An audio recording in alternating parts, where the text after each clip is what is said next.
Greetings, Old World Explorers. I am very pleased to reintroduce to you.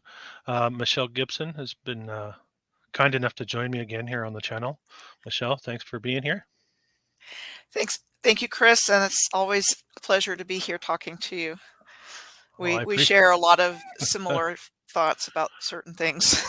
Yeah, I love your research, and I've been digging deep into you. Such a vast and deep reservoir of knowledge and research that you've done, and I appreciate all the work you've done. I really enjoy it. Today, I did ask you on today to chat a little bit about the hijacking of our timeline, turning it into a 3D prison of sorts. That's my interpretation anyway. But if you would just like to kick it off and take it where you like, and we can see where the conversation leads. Sounds great. I've done an extensive amount of work, like you said, and it's challenging to distill it down into little bite-sized pieces. But I will do my best. And fortunately, I write first, and then I turn my blog posts into videos. And so everything that goes into a video exists in written form first, and that makes it nice when I'm doing presentations like these, and I can go and show you the actual information in the blog. And it's also a great time to be doing this. It's a great time to be a truther, because wherever one is in one's journey of awakening, we can, I think, all agree that things are pretty crazy and upside down right now. And Orwell comes up a lot, 1984, when you hear good is bad and bad is good and up is down and down is up, Mm-hmm. night is day, and Strange times. what you're Yeah. seeing isn't what you're seeing, and just listen to Mm-hmm. us. Yeah. you Right. know, and this has been going on for a very long time, but now we have the tools that we need to start seeing it and processing it in a different way than we were able to before they lost control of the narrative. Mm-hmm. And they're losing control of the narrative more and more every day. Yeah, it's fantastic. So I don't think we'd have a chance in heck in Hades without the internet. Oh, absolutely not. No, we wouldn't be able to connect the way we do. And my understanding, it was created to control the population, but everything they have like one play, one playbook, and they play those plays really well, but they overreach and they can't do anything else. So they probably thought, well, we'll just, get the system in place, the internet. And I understand the internet's connected to CERN, the beginnings of it. Hmm. We'll get this in, we'll have complete control over everything, and they just can't and don't. Well, It's like I think they it's. lost the gamble on that one. I just don't think. I think it stems from a lack of creativity. I don't think they can create a I duplicate. agree with you 100%. Hmm. And I believe this is happening this way because they wanted to take control over everything, but they couldn't just come in and do it Mm-hmm. because of the rules. Mm. And the rules are you have to have their consent Mm-hmm. to do, to do what you want to do. So they came in with a new system, they dressed it up, they made everything sound good, and proceeded to get our consent one way or another, whether it was making us think we were doing good things and helping other people with charities like the Red Cross, Mm-hmm. or, you know, Twin Towers going down and going over Mm-hmm. and fighting the bad guys that did it, and all the things that they've done to get us to buy into their plans and give our consent and give away our freedoms. Um, that's all been part of this grand plan, but they have to have our consent. Mm-hmm. And it's been a slow process, but they're more exposed every day. And Yeah. it's because of that overreach. It's because you can't shove these social agendas down people's throats when they didn't get the memo. Yeah. You Well, know? it's like, yeah, the tyrants can't really hide their desire for control. It comes out in strange ways, you know. Yeah, yeah. So I mean, we're finally like seeing it in full force, what they Hmm. want to do with kids and all these other things, Hmm. and and people are like, what? You want a biological male in my daughter's bathroom? Hmm. So Or it's you it's have these becoming books. overt, It is. You have right? these books that you won't let be read at the school board because they're so explicit, but you want them in my kid's library, you Exactly. know? So I mean, it's like they had it all planned. Hmm. Maybe they But lost the ability to cloak that the permission. You know, I was saying they use symbolism, and they sort of deceptively get our permission. But maybe they don't have that ability now. Maybe they have to just overtly show us and tell us what we're doing. I wonder. I don't know. that could very well be part of it. I mean, they do have to tell us. Hmm. But I think what's taken place right now is I think their plans have been accelerated and it was never meant to be this quickly. Mm-hmm. I think that's what the last few years have been about. Um, it was supposed to take place over a period of time and people weren't supposed to know what hit them, Hmm. you know, but Yeah. because of information getting around and the internet and social media, people can see things in real time that was never possible before.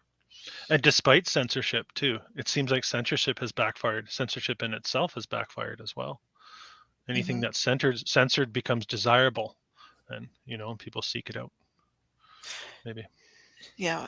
And even though as a truther putting out things that um, they don't want to come out,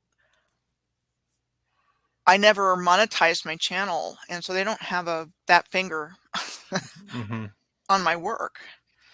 And so I get shadow banned. I get ads put on my videos that certain ones, Yeah. like too many of them. But it's still there. It hasn't been taken down, and frankly, I'm really not worried about it. Hmm. Um, it's not going to, concern about that is not going to keep me from it. And I just feel like they can't stop all of us, I especially the ones that aren't, high profile known people. I mean, they tend to um, be targets first, but you've got Yeah. this welling up of people from the grassroots that Well, have the tools to do it. that's Where right. Yeah.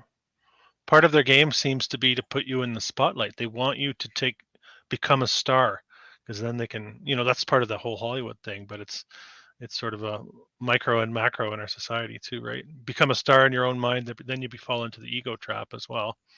you know so if there's enough of us, everyone's doing something a little bit different and following their intuition, and not interested in any sort of fame, let's say, Mhm. um, then they can't manipulate or control us in that way, right?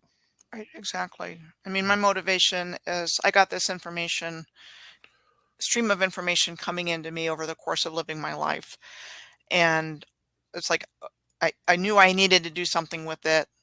And between 2016, 2018, things came together for me to start blogging and making videos. Long story Hmm. short, to Yeah. get the information out so people could make different choices and see that we've all been lied to. And I would do the same thing for a small group of people as a large group of people. It wouldn't affect my wanting to do this. Hmm. And and what's interesting, and I think you've probably been finding this in your research, is how flimsy their stories really are. Absolutely. It just really just takes looking at it and Hmm. scrutiny for it just to all fall apart. The only way they got away with it to begin with was they controlled everything. They controlled the educational system and whatnot. Well, and entertainment, and yeah, we were starstruck, right? It's a magic they've used for sure, perception, to alter our perception. So they've been doing that for a long time, and probably as people are waking up and realizing the beautiful old architecture in the places where they live doesn't match the narrative Mm-mm. that It's still quite obvious. exists. Yeah, it's quite obvious. Once you see it, you can't unsee it. I say that all the time too, you know. And because I know you're a building guy, and that Carpenter by trade. you've talked about um, architects Hmm. that have been elevated in public awareness as like gods, Stars, yeah, yeah. as stars, no background, no training, Hmm. and they've got dozens of architectural wonders to their credit. And so I thought of you recently when I was looking at one of the historic amusement parks on Coney Island, and I'm going to go ahead and share my screen here. Hmm. Um, because you came to mind, as I know you've talked about Henry Hobson Richardson and Yeah, uh, yeah. Lewis. What's Lewis's name? Sullivan, Lewis Lewis Sullivan, Sullivan. Yeah, there's a couple. Burnham, Daniel Burnham. Yeah. Frank Lloyd Frank Wright. Lloyd Wright. Yeah, Don't yeah. you dare say anything bad about him ever. Legend, American icon, right? Yeah. Guess what? Yeah. Cover story. And I've done a whole expose on him and um, Frederick Law Olmsted and Hmm. all these characters as a lot of bridge builders in the same category. Hmm. Um, they had to give us an explanation, and so they put energy into that. And I mean, New York, that whole area around New York City was an amazing place. I want that time machine where I can go back and just see this place before it Yeah, got destroyed. yeah. But there were 3 historic trolley parks on the west end of Coney Island. And there's still a Luna Park there, but it's not the same one that was there during this time period. Hmm. Um, and one of the amusement parks was called Steeplechase Park. And so I'm convinced that these trolley parks were part of the Earth's grid system. They were doing something to power the grid, and they Mm. were placed on terminals of trolley lines, these grand amusement parks. So in this picture, I mean, you can kind of see structures and rides and things going on in the background, but you also have this beautiful arch here Hmm. with 4 horses on top, which brought the Brandenburg Gate in Berlin to my mind. Mine too, just now, yeah. So it designed by Karl Gotthard Langhans the Elder, Oh. and supposedly he was inspired by the propylaea of the Acropolis in Athens, and that this was built between 1788 and 1791. Mm. So it took them 3 years to replicate this beautiful Greco architecture in Berlin. Oh, yeah. And so his story is pretty typical of what I was just talking about, because we're told that he was a master builder from Prussia and a royal architect in the neoclassical style, and was not actually trained as an architect, As but usual. educated as a lawyer and mathematician. That's very typical too. Do you notice how they do that? They say, well, this person wasn't actually trained in this, but they just Yeah, were really good. there's more than you would imagine. It's so strange. I'm not going to say all of them, but Hmm. Hmm. a bunch of them. Hmm. And that he got his architectural prowess from studying things like the Roman architect Vitruvius. Oh yeah, of course. And so that's, we get the Vitruvian Man in Da Vinci's picture, Hmm. quite famous. And then you see pictures like this of the gate where it looks kind of like something going on there. Mhm. This is back to Coney now. Okay, yeah. Okay, so no, this is Berlin. Okay, yeah. So this is Coney Island. Okay. Um, but in Berlin, you've got this rather suspicious looking photo of a building that looks like there's more going on underneath the surface Hmm. in that picture, and you've got, some glistening wetness going on here in front of it. Is that a canal? I can't. I'm not really sure, but it's Hmm. it's a historic photo of the Brandenburger Gate in Berlin that I Hmm. found. And so that I wanted to share that story, and just, there's so many wonders when you look at these old parks. Mhm. A lot of stories to be found in there. Like Steeplechase had a human roulette wheel, and I would Yeah. love to know what that was. Yeah, I did a video on Luna Parks a while back, and it's a crazy narrative for sure. Yeah. Yeah, I mean, it kind of like the Hubble telescope or Yeah. something. I mean, I'm sure that had some kind of function You don't think on it the was just a surface. ride? Well, pretty sure it wasn't. Mhm. You get the whole fire narrative going on here with these places. Yeah. Um, but I'm just going to kind of scroll down here real quick. Barnum's story and Mhm. all of the things that he had going on. The Moorish architecture. This was P.T. Barnum's home before it burned down. They Yeah. called it Iranistan. So strange. Um, it was said to have been modeled after the Royal Pavilion in Brighton in England, which looks Oh. Moorish. Um, but I want to scroll down to, so if you've already done Luna Parks and you know about that. Mhm. Amazing. Yeah. And this style of architecture that they say was Oriental, Oh, but yeah. that's Moorish. Yeah. And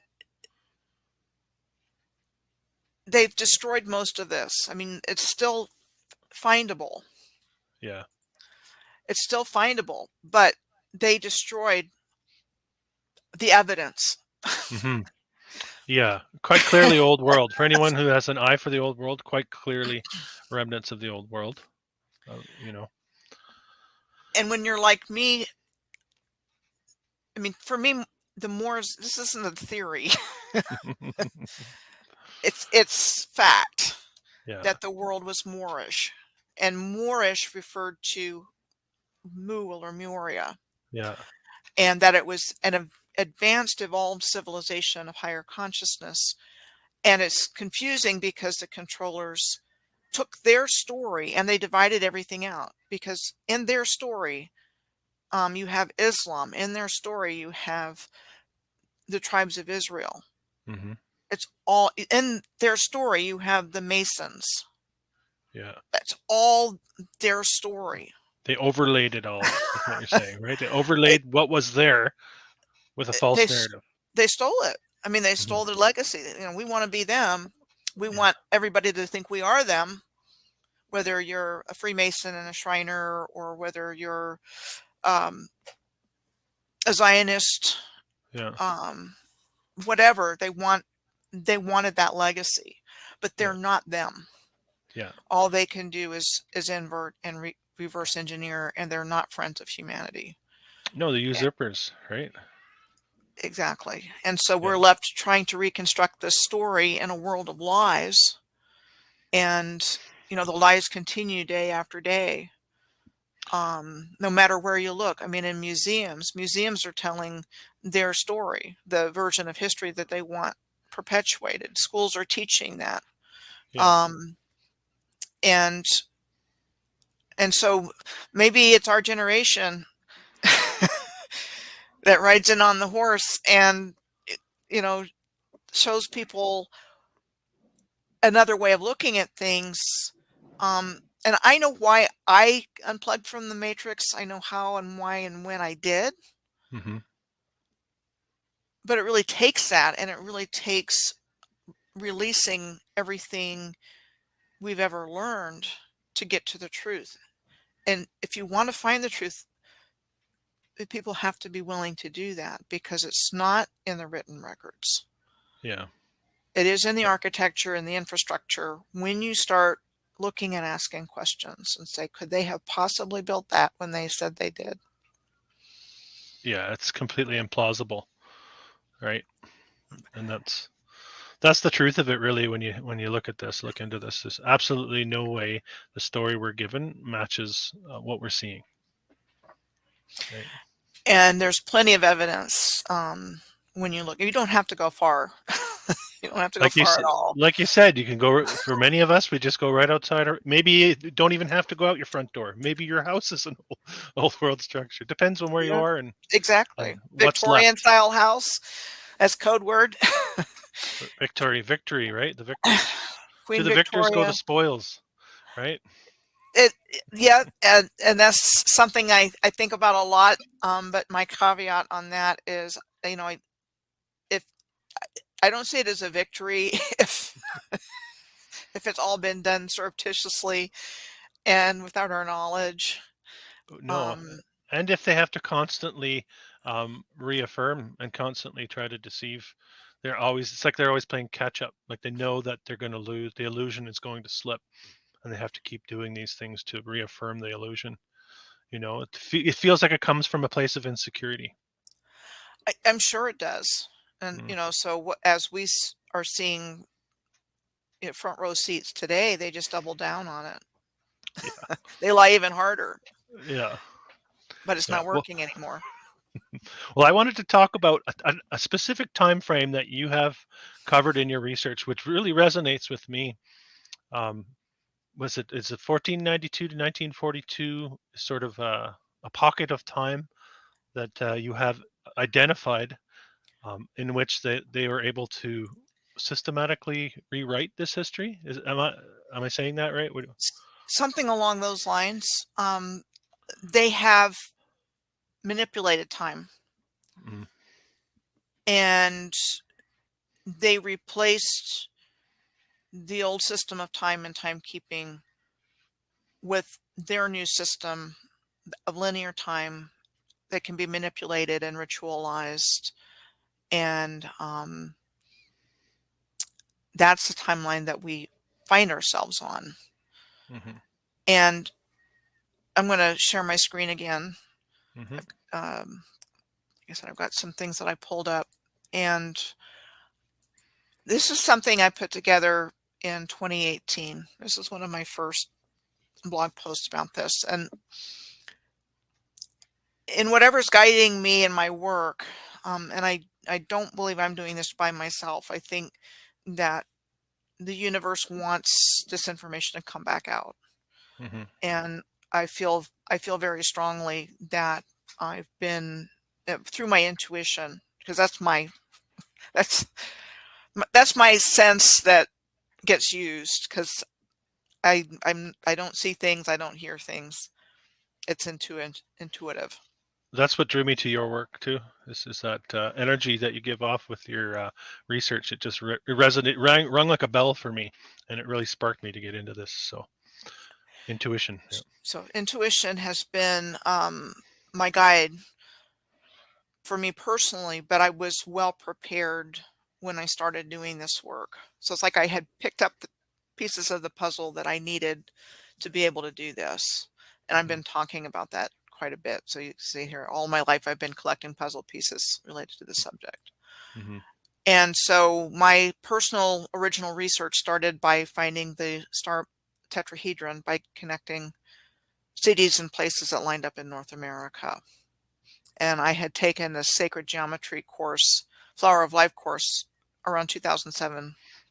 So I was introduced to sacred geometry at that time, and this is the star tetrahedron, mhm.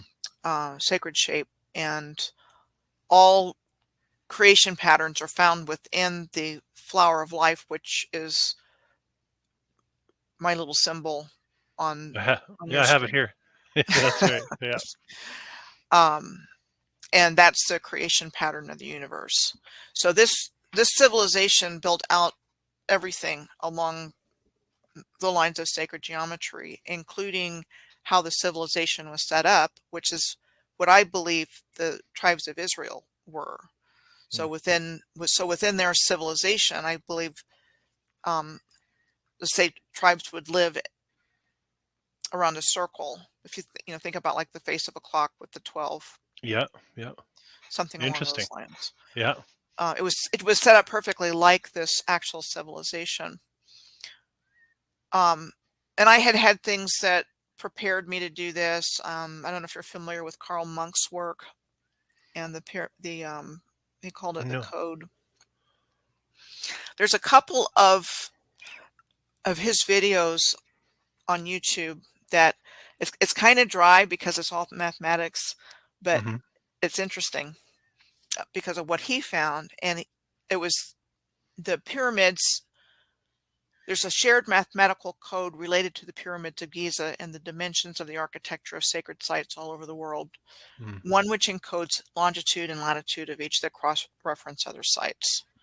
So, Interesting. um, so like Stonehenge in one part of the world, and there's a circular site, megalithic site in Mexico Oh, yeah. that if you do the math, Yeah. Yeah. No, I hear what you're saying. it Like on a cross-references. micro and a macro level type of thing. You mean like? Yeah, I mean, it was just it's like early GPS, Okay. you know, GPS without all the fancy equipment we have today. Maybe they had it. I don't know. Yeah, maybe. Yeah, sure. So, like everybody else, for the longest time, I believe that the fall of Atlantis took place thousands of years ago. I Okay. don't believe that anymore. Mm. I believe it Mhm. took place relatively recently. Yeah, me too. So, um, Atlantis was worldwide, and large portions of it sank, but not 11,000 years ago or whatever we've been told. That's them stretching the timeline, stretching out that timeline Yeah, to this something that we happened, can't relate to, and maybe. this is part of the manipulation of time, Hmm. and so maybe it is like a folding. Mm. I don't know. I just know that when I looked at what happened between 1492 and 1942, a whole lot of information popped out. Hmm. This is the flower of life pattern. All the sacred geometric shapes are in there. And so, So I'm just wondering, 1942, we thinking that's basically when that was the end of the previous civilization. So they're well, it could have been. I don't have an answer for that, but this new timeline that they inserted over the Earth yeah. had those 2 years as boundary years. Okay, Michelle, that's interesting because a lot of the research I've been doing lately have to do with Art Deco style buildings, which are in the 20s and 30s, and they're totally implausible the way that they were put together, the timelines that they say they were put together.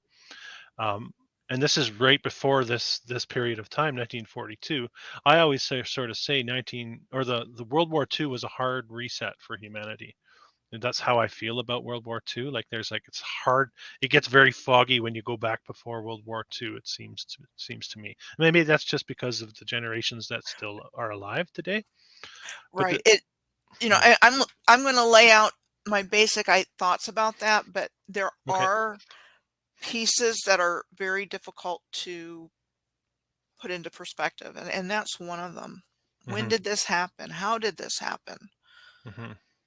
Because I know I've seen pictures of Pittsburgh in the early 1900s being dug out of the mud. Hmm. Hmm. That's in somebody's lifetime. It's not in Yeah. mine. Yeah. And so pictures of Kansas City, Missouri in the 1870s being dug out. Hmm. In their historical libraries. And it's like, we've been so conditioned, we just don't see it until we start seeing it. Yeah. We can. Um, Yeah. We think along that linear timeline that they've given us, right? It's hard to go off that path. yeah, and I'll Yeah. I'll see if I can find some examples Hmm. after a bit of that because it's pretty obvious. Hmm.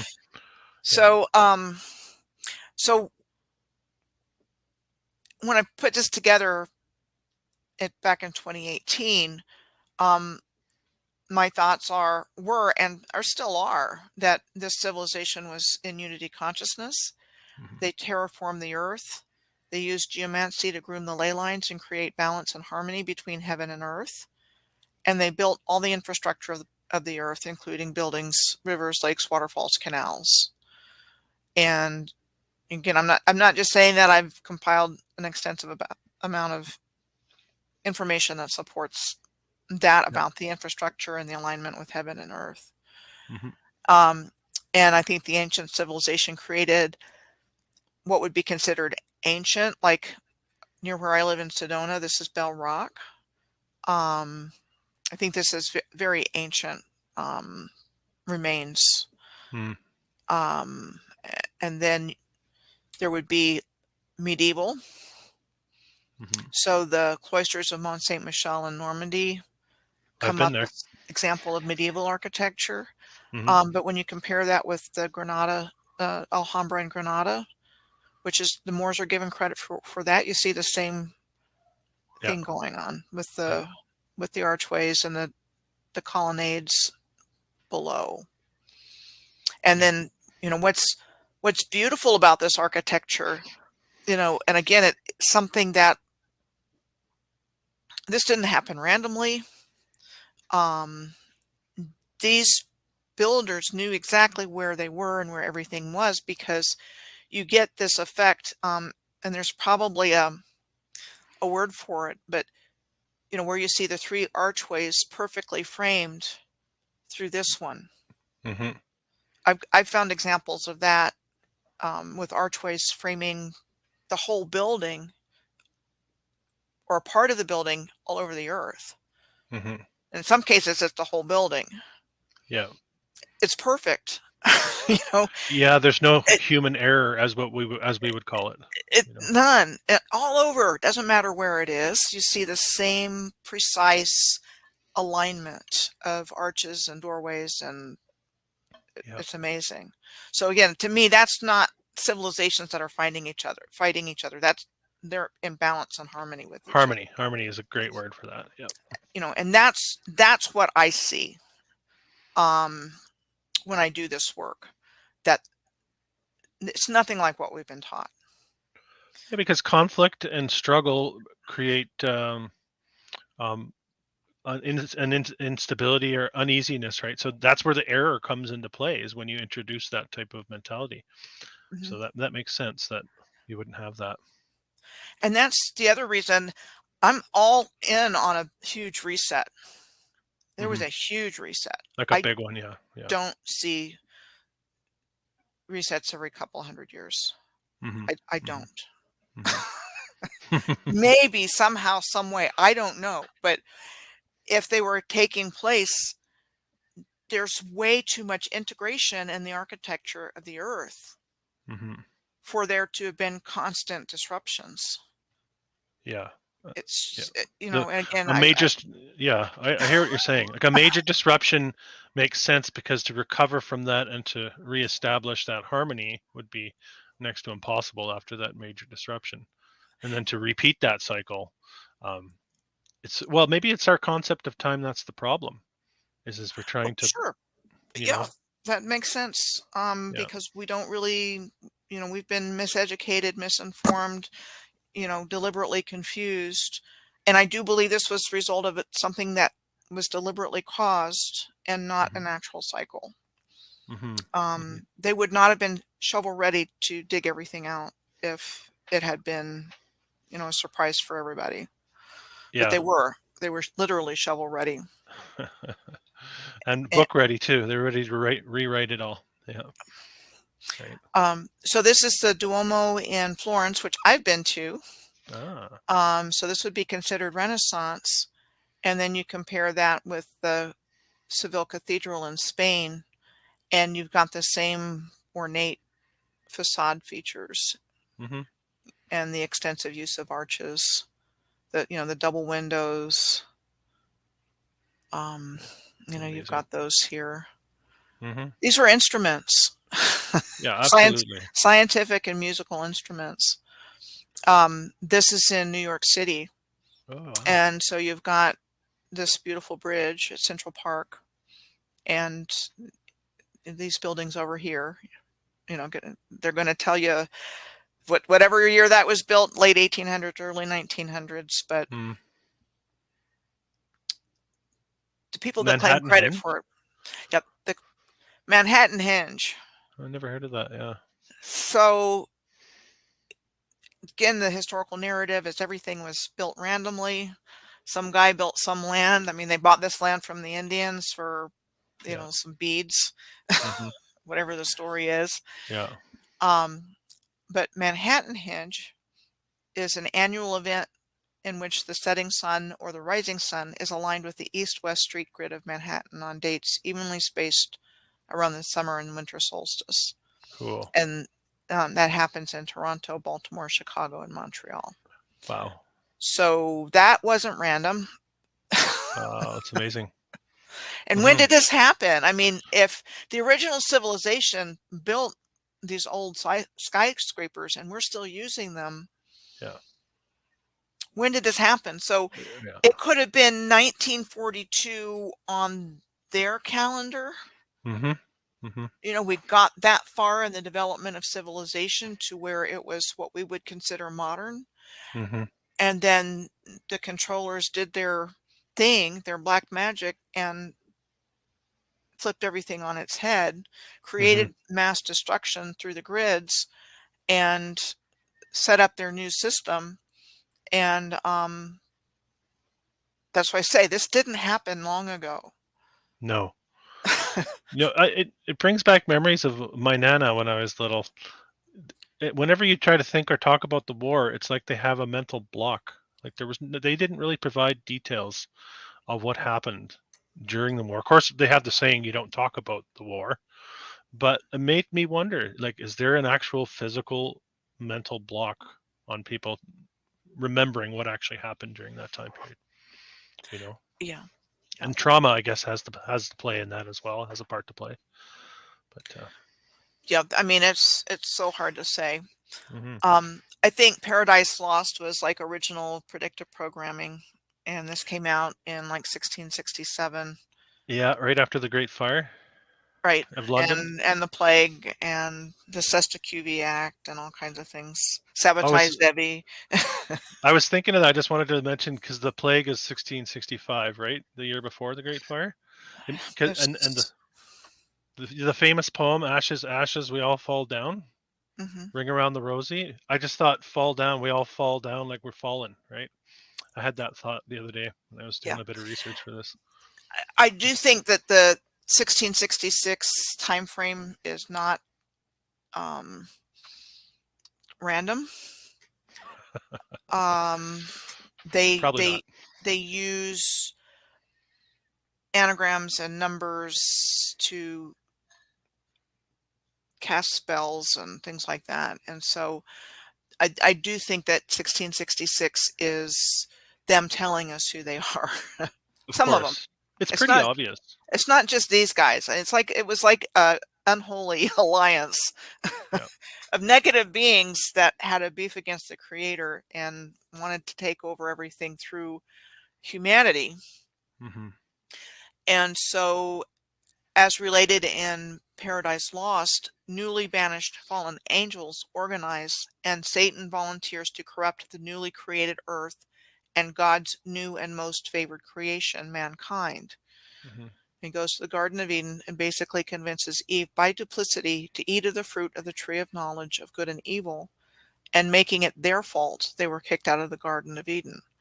And whether you know it or not, that is completely relevant to what's playing out in the world today. Sure is. Hmm.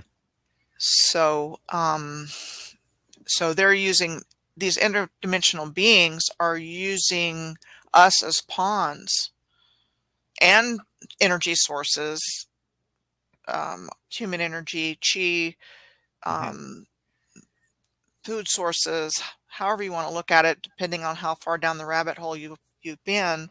Hmm. It's pretty bad situation for us right now. Has been. Yeah, all through the manipulating us through deception, right? And harvesting us, Yeah, harvesting our energy, harvesting um, our blood and yeah. adrenals and things like that. Loosh is a word I've heard used. Loosh, have you heard that word? Hmm. To harness through fear. They harness our loosh through our fear. You could feel it in your stomach area. Yeah. Yeah, so they definitely have been doing that, and it's Hmm. just they've kept that hidden. Unless somebody was involved in it directly and had firsthand knowledge, most of people living today don't know anything about it.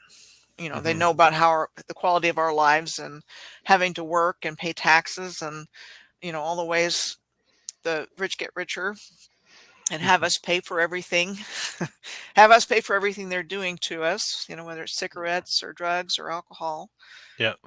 we're paying for it all. Yeah. Um, so I think one of the things they did when they hijacked the timeline was manipulating the Earth's dragon lines.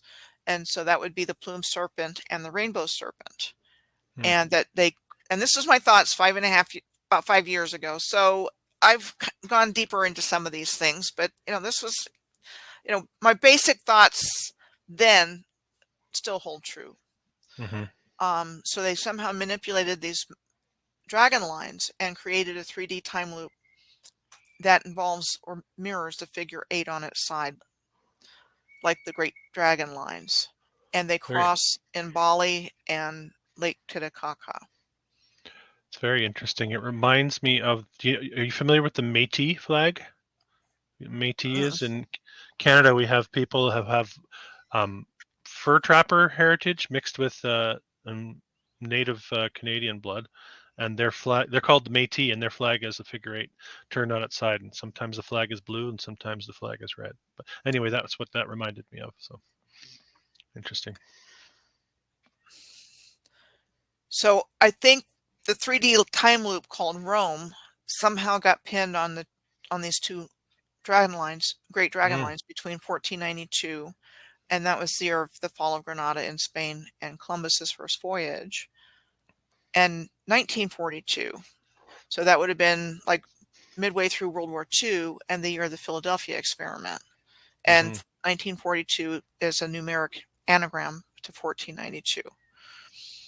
mm-hmm. And I do believe that the Philadelphia experiment was involved in what took place. That's interesting. I remember seeing it Unsolved Mysteries way back in the 90s, probably about the Philadelphia experiment. And that's pretty much my extent of knowledge on that situation that happened there.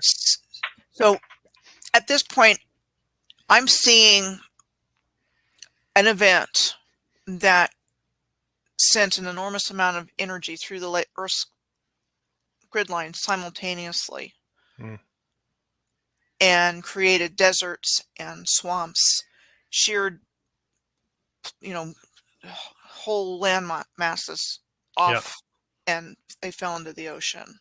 interesting. And I think that the energy that was generated from this experiment is what caused that.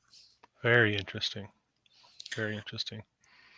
Makes me think of the deserts that we have that Yeah, weren't deserts yeah, 500 years ago. yeah, Yeah, exactly. Yeah, they're new, and even deserts have swamps.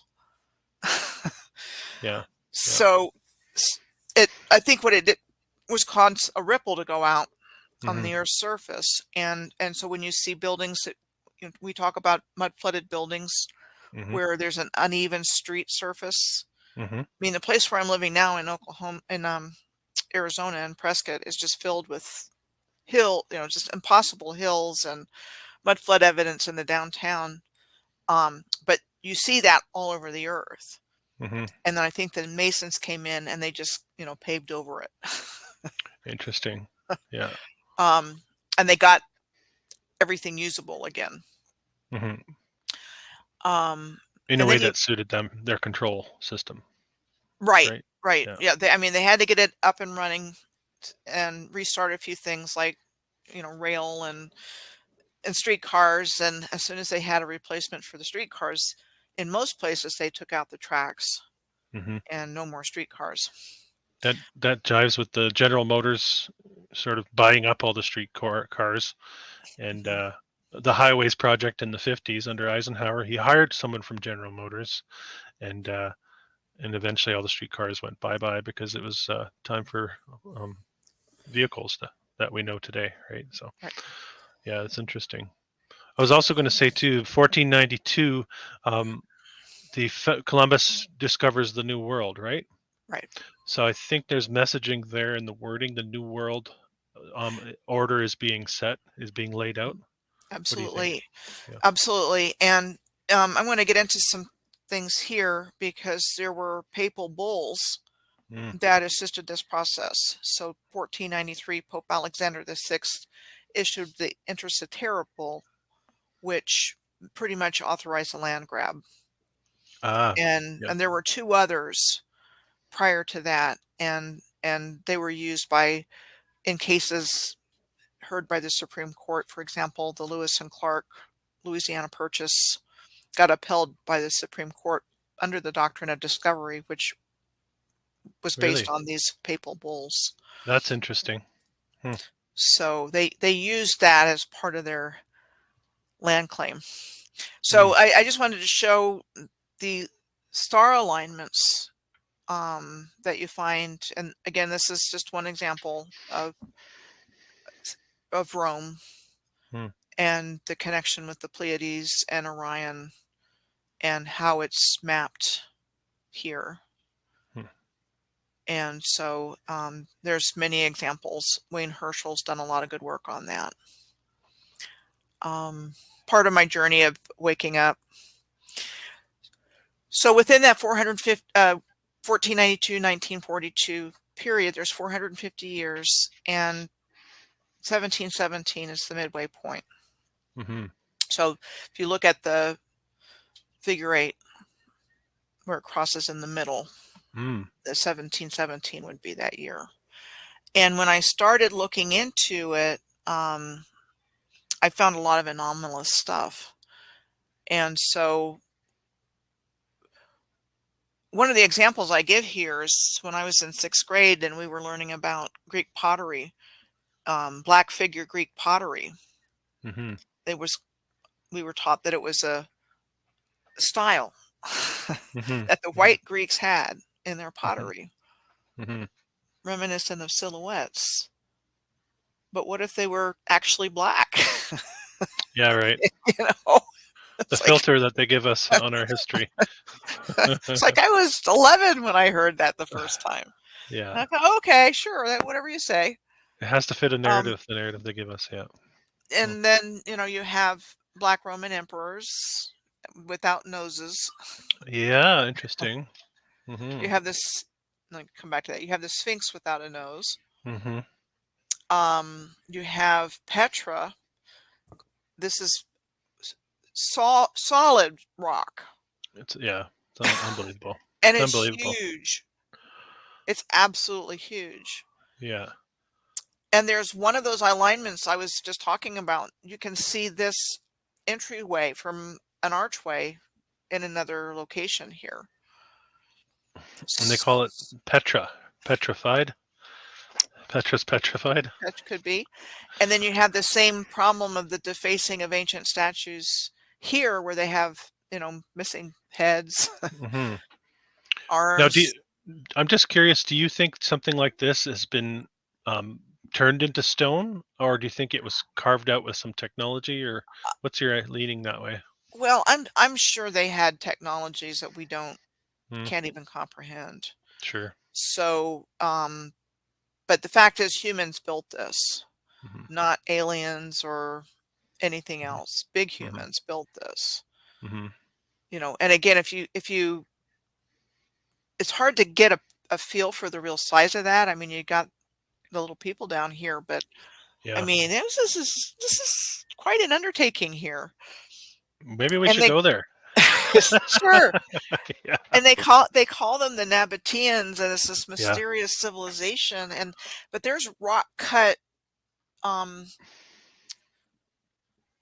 places like Petra throughout, Yeah. like Saudi in Arabia's got a Turkey. bunch. Hmm. You find it in different places, Australia. Yeah. actually. Yeah. So they're obfuscating everything and, Hmm. clouding it and confusing us and teaching us. We don't know. Hmm. Different cultures, different civilizations at different periods of time did this. Hmm. And, so you've got that mystery. I'll see things pop up on my Android phone about the mystery of such and such or whatever, and I'm like, yeah, yeah, right. It's like you you can tell they're diversions, right? It's like they're trying to reaffirm the narrative with that kind of exactly. crap. Or screensavers sometimes on the computer. You get a screensaver that pops up, and yeah. Yeah. Anyway, So they're always pushing their garbage. yeah. So the papal bulls were an official papal letter or document, and it was named after the seal that was used to authenticate it, which was called a bulla. Hmm. And they figure prominently in the world we live in today, like the Unum Sanctum, issued in 1302 by Pope Boniface VIII, where he says, furthermore, we declare, we proclaim, we define that it is absolutely necessary for salvation that every human creature be subject to the Roman pontiff. Mm. So they're taking, you know, Take authorizing taking yeah. control of They're us. taking control. They're taking control of the realm. Yeah, and And all that dwell in it. and then you get into the whole birth certificate thing. Mm. Mm. And I'm not privy to everything that's over in the Vatican, but that's come up recently. That's where Mm. that's who holds the birth certificates. So Yeah. yeah. Well, also they trade our identity on the stock market. Mhm. There's Yeah. something to do with that as well. Oh, we're commodities. Yeah. That's what a debt slave is. We Yeah. we we we have been the collateral on debts. Well, it looks to me like they did this. They basically they're claiming the realm, and then they started to lay out the laws of this 3D realm. Through the sciences, through the royal societies, and all those types of things. Right. They're creating our perception of what this place is from then Ex- on. exactly. Yeah. Very Mm. much controlled, very much their prized people and Mm. family lines or however that works. Mm-hmm. Um in charge. Mm-hmm. Um Another papal bull founded the Dominican order, and these guys were the opposers of heresy, and they Oh had a yeah. lot to do with the Inquisition and things like that. Mm. Ordained by God Himself Yeah, to where carry out. they were massacring people, Mm-hmm. things like Mm-hmm. that. Then, Mm-hmm. of course, there was the lovely Spanish Inquisition. Yeah. And what's weird about all of this is we're like taught to believe all of this is like normal. Mhm. Yeah. This is just the way history is. It's just the way Right? history is. So Yeah. you've got brutality and torture going on Mm-hmm. in our narrative around Catholic Orthodoxy and converting people by force Mm-hmm. to this new system. And I'm going to make a point here after we get to about 1717. Mm-hmm. So Granada fell, we've been told, on 14 in January of 1492, which ended Moorish rule in Spain. Um, you've got the Alhambra decree issued in March 31st, so it was right before April 1st. And Spanish Jews were given the choice of converting to Catholicism or leaving Castile and Aragon. I Yeah. have heard this. I can't find the proof of it that was offered to the Moors as well. Mm. But April 1st became known as April Fool's Day because while the Moors were told they had the same option, their ships were burned and many were killed. So yeah. So I can't substantiate that, but it wouldn't surprise me whatsoever.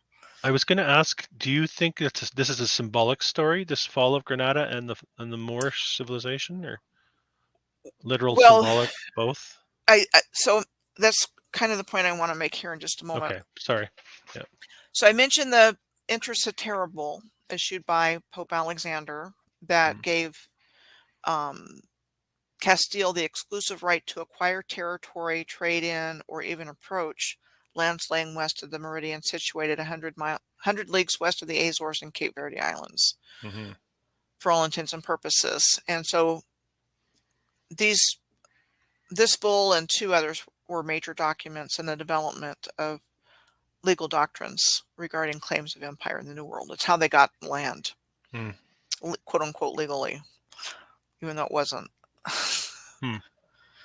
The Jesuits were formed in 1540.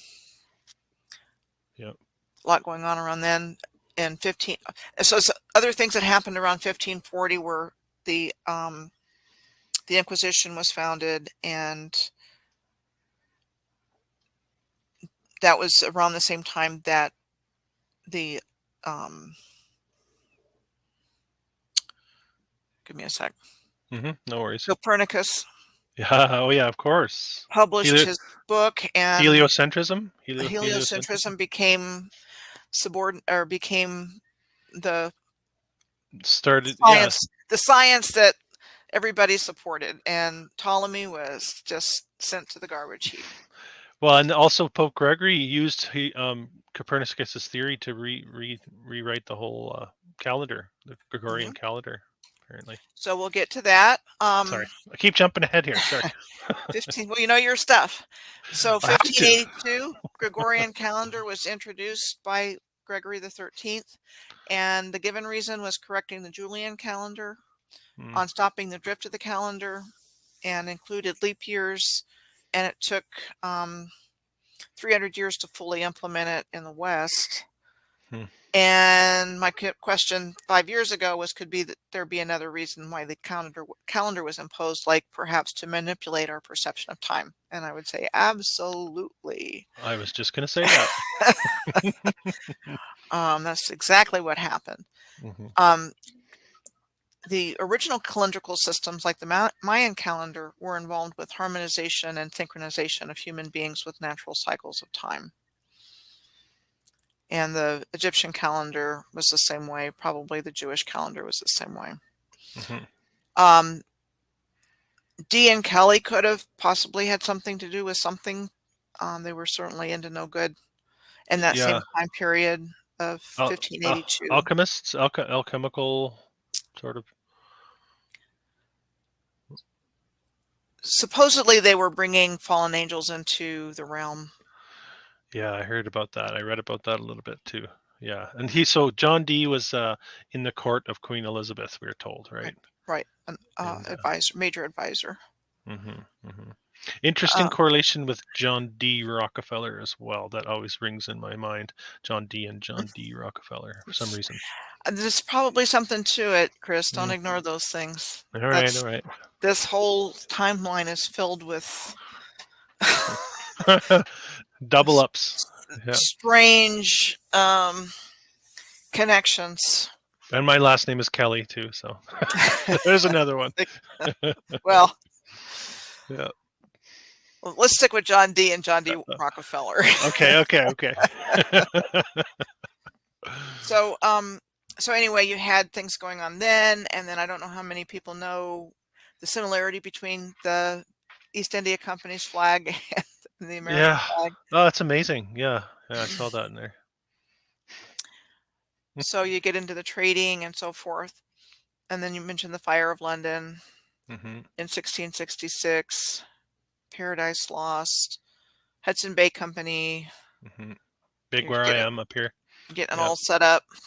Mm-hmm. So we're getting into in around this time frame of 1717, and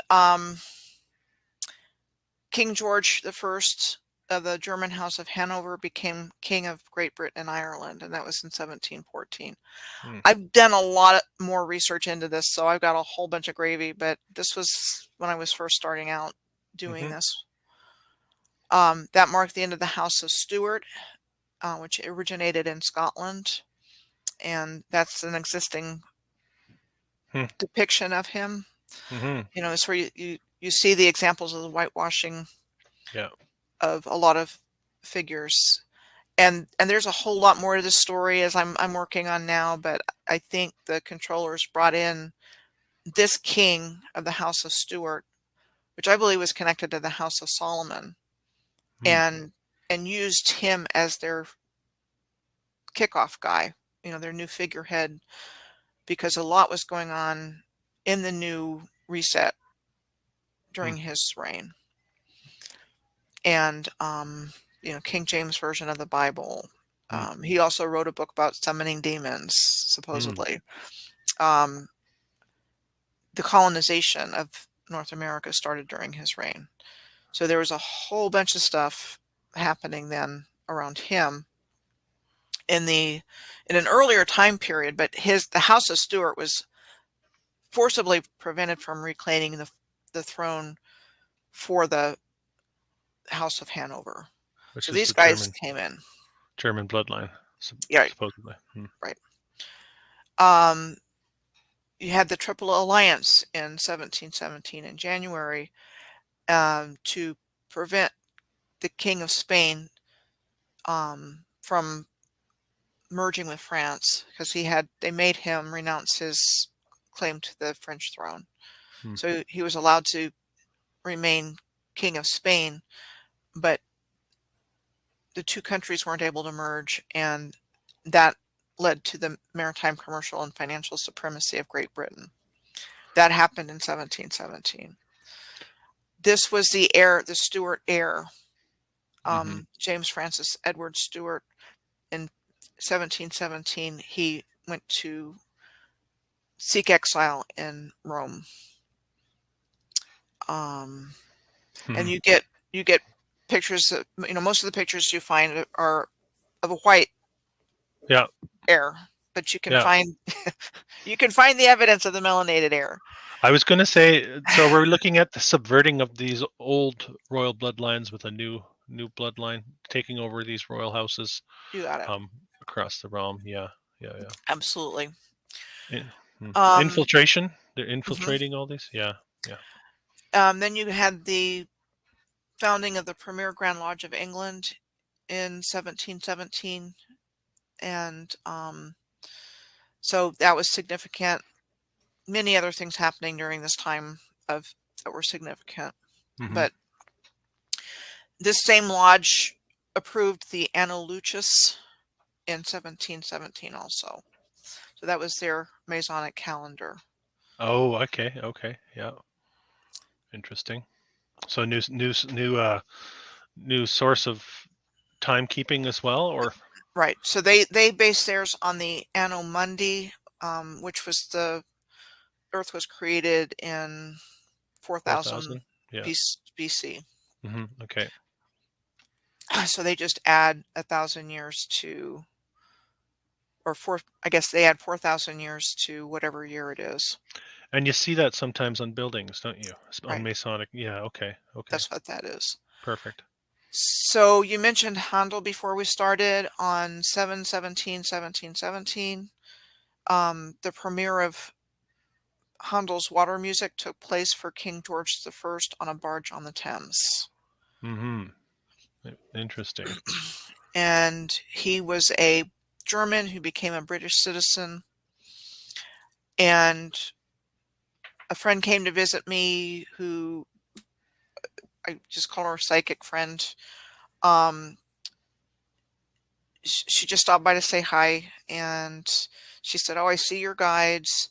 They're telling me that what you're mulling is correct, which was the 1492, 1942 with the 1717."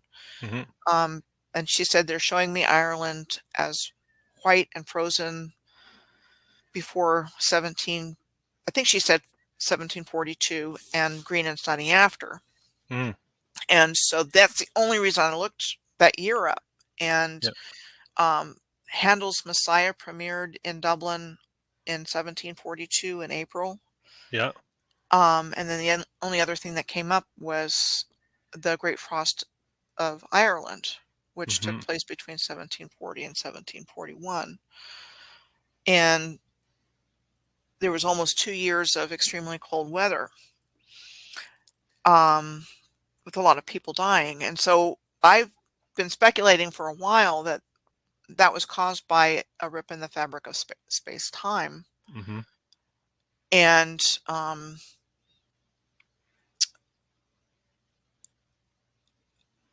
I went back to the Philadelphia experiment when I found physical evidence as being the actual cause of the mud flood. Mm-hmm. But for a while, I was landing on the idea that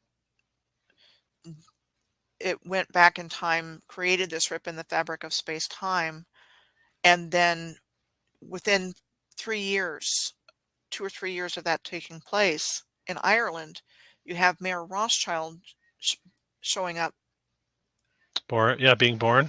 in Frankfurt, Germany. Mm-hmm. And Weishaupt too, Adam Weishaupt. Mhm. Yeah. Weishaupt was born in 1748. Um, and then I've got some more examples I'll go into here in just a moment. I'm just going to interject with Handel because I did find this because I was digging into the foundling, the whole phenomenon with the repopulation of the realm, and the first foundling hospital in London.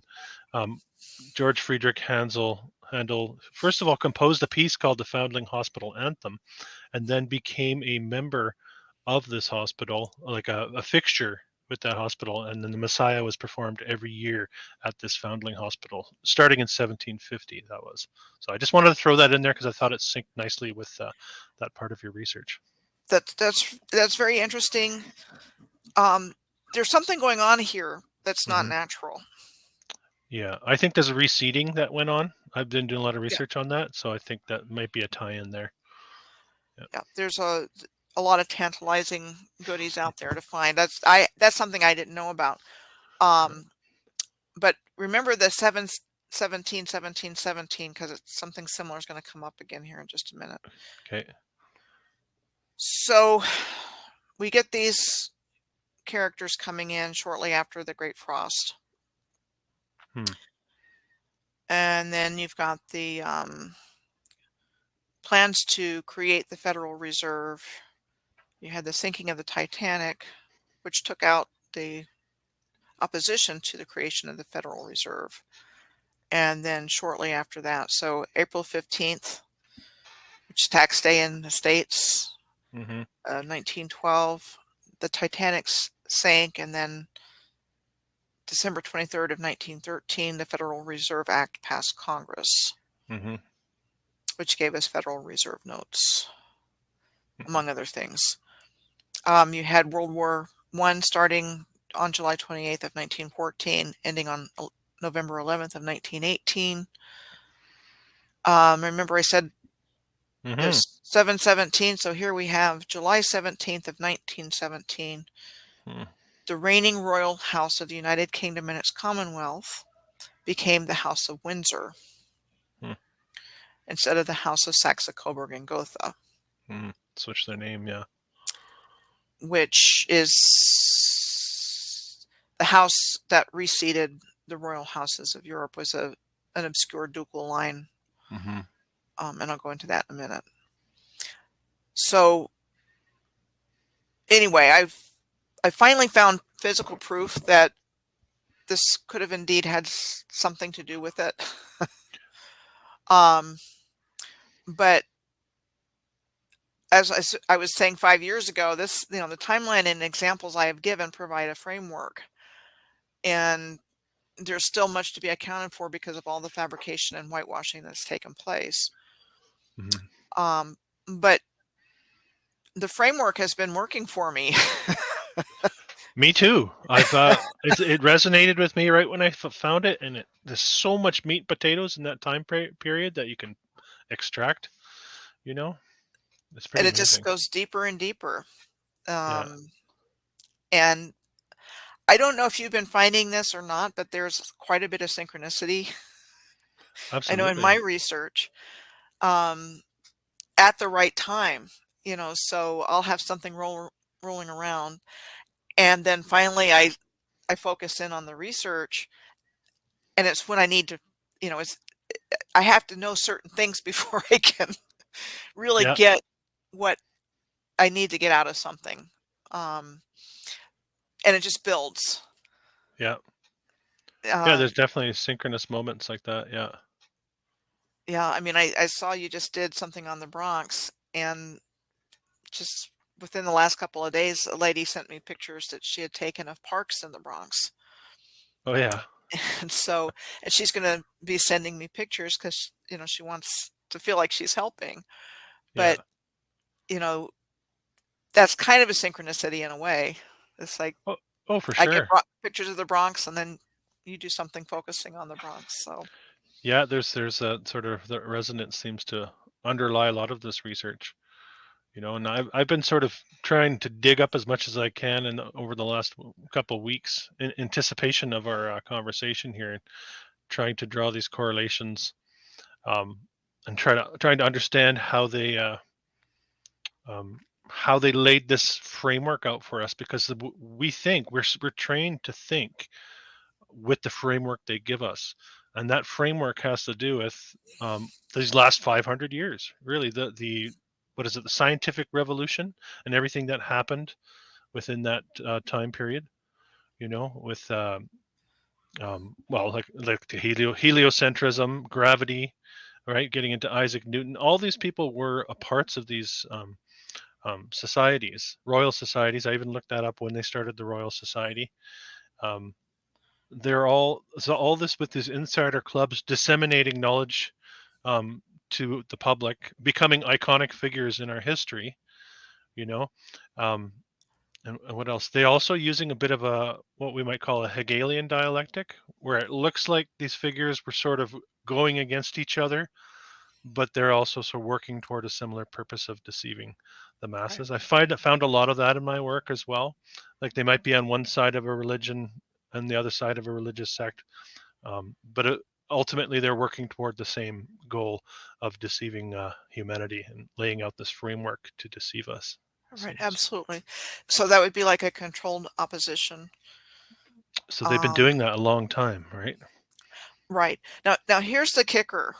Mm. Um, I believe at some point with this new timeline, history is manufactured based on real characters and real events, Mm-hmm. but what they tell us about it has been written by biographers of the 19th century. Mm-hmm. And at some point, the history became real and they wrote themselves into the narrative. Mm. And I'm thinking sometime in the 1700s, it might have been that 1717 year, but it's hard to say for sure. I know I would say by 1800, we're into them telling us the history of what they were doing, minus a whole bunch of critical information about Yeah. the mud flood and what they were actually doing. And then You know, possibly before that, there's a manufacturing going on, a duplication process going on.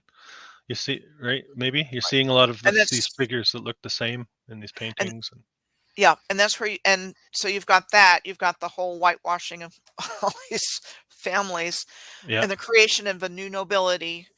Mm-hmm. You have new languages coming in during Mm. around 1492, Hmm. 1450s through that time frame.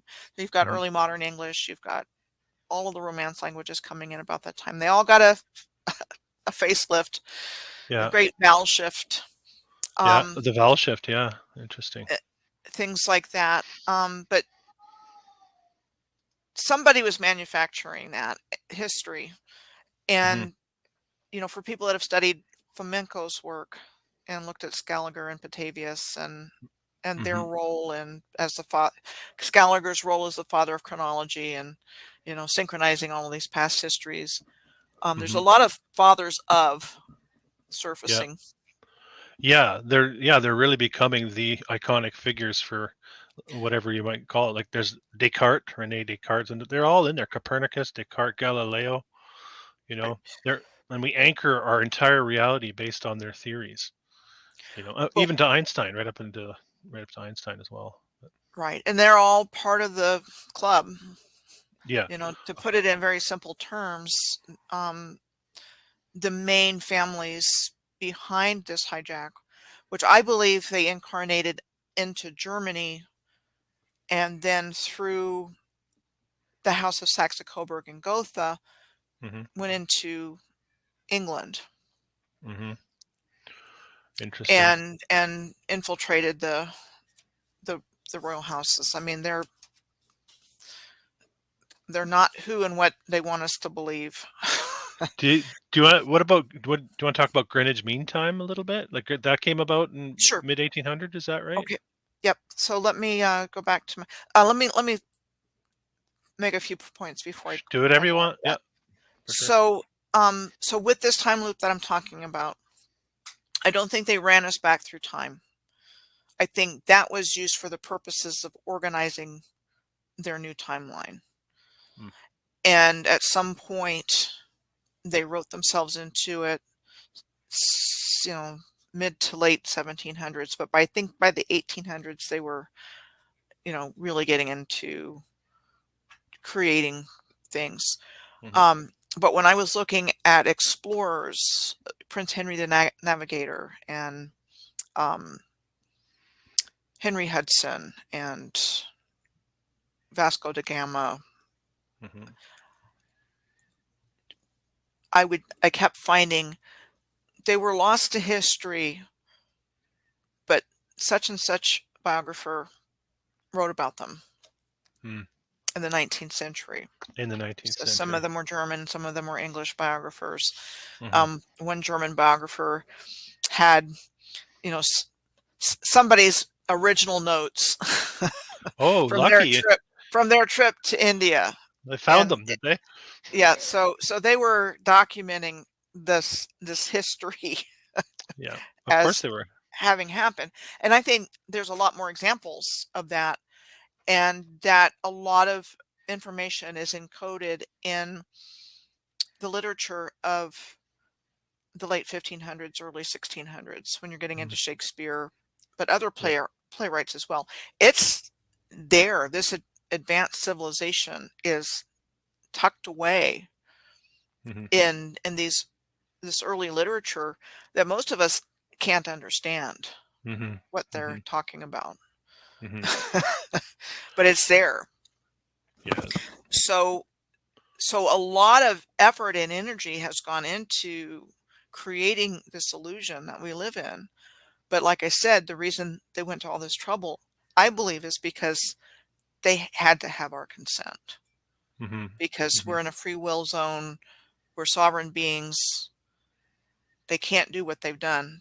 They have to trick us to give our power away and then convince us, give us our straw man and turn us into a company. And that way they can touch us. Yeah, they've had to control our perception for sure. Right. Yeah, and then yeah, So they couldn't just come in and I'm sure they wanted to, brute but force and yeah, but they had to abide by certain rules. And yeah. so and that's why this is so crazy and weird. Oh, let's see here. So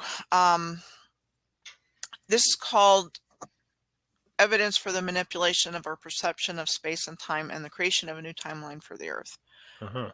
So I go in and talk about geodetic systems, and Which is explain. Do you mind explaining a little bit about so it's that? a coordinate system, a Mhm. set of reference points used for locating places on the Earth.